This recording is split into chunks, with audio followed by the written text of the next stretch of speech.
I'm Adam Collins. This is Crick Buzz Centerstage at the Gabba in Brisbane, where Australia will begin their 2019-2020 Test schedule. They've got 2 Test matches against Pakistan, a side who they beat here at the cauldron of Australian cricket, really. Australia haven't lost here since 1988-89, the longest streak in world cricket. So it's a familiar venue. Last time around, though, Pakistan nearly hauled down a world record score of 490 in the 4th innings. That chase was a magnificent effort on the last couple of days with the pink ball. They fell 40 runs short, but it was a mighty effort. So they come back to this venue with a degree of confidence as well, although in saying that, they didn't do particularly well in the T20 rubbers, which were taking place a couple of weeks ago. Let's start with Australia. We already know where 11's going to be. We know that Stephen Smith and David Warner are back for their first Test matches in Australia after their year-long ban. Another little box to tick after missing last year's summer entirely when India thrashed Australia and beat them here for the first time. We know that James Pattinson won't be playing either. He's been suspended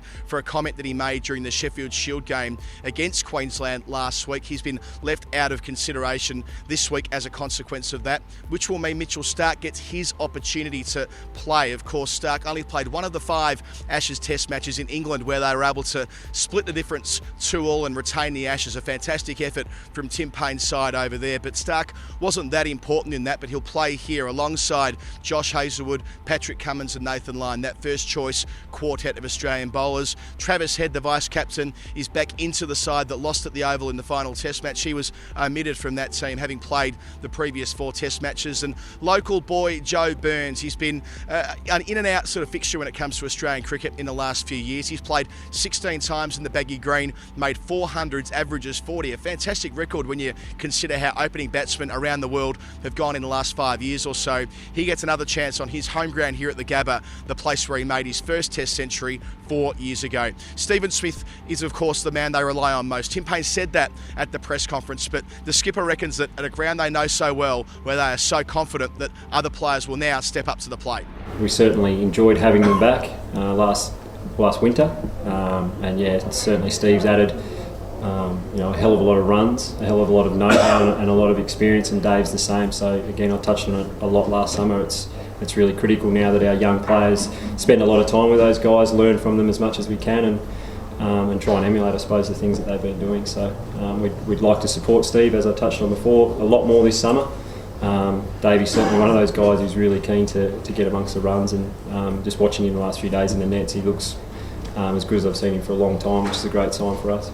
So as Australia tried to return to some degree of normalcy after an emotionally and physically draining 18 months since the sandpaper farrago in South Africa, Pakistan, on the other hand, are perhaps not quite at the peak of their power, certainly on the available evidence. But gee, what a bowling lineup. And adding Naseem Shah to the 11, he'll make his Test debut. He's 16 years of age. The skipper, Azhar, said he's fit, he's good to go. He plays under him at domestic level. He's going to play tomorrow. The good thing about him is very fit, and I've captained him in first-class matches, so he has overs in his belt. So I'm sure that he can do that in Test matches as well. So I have no doubts in his fitness and his bowling skills. So Naseem Shah is the new blood. Shaheen Afridi will also play his first Test match in this country. Of course, he finished a World Cup in magnificent nick, and we know how quick he can be.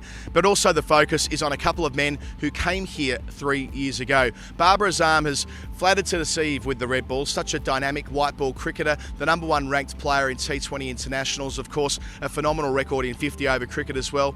Not always the case in Test. He made 99 at Abu Dhabi against Australia a couple of years ago. The last time these two teams met, when Pakistan won the trophy 1-0 after Australia held on for a draw in Dubai. But a lot of emphasis on him. Azhar says that he believes his classy #5 is ready to make the next step and be one of the most impressive Test players in the world as well. We will see. Another man is Yasir Shah, the leg spinner. There was some speculation this week that Pakistan may go in with a 4-quick attack, but looking at the surface earlier today, I suspect that won't be the case. Yasir Shah, of course, a formidable record in this Pakistan side over the last last 5 years. The quickest man, of course, the 200 Test wickets, but he did get flayed around Australia when they visited here 3 years ago. So he'll be determined to show the Australian spectators who come out to the Gabba tomorrow that he means business as well. All told, 120 World Test Championship points on the line across these next 2 Test matches here at Brisbane and next week at Adelaide. Don't miss a moment of it, of course,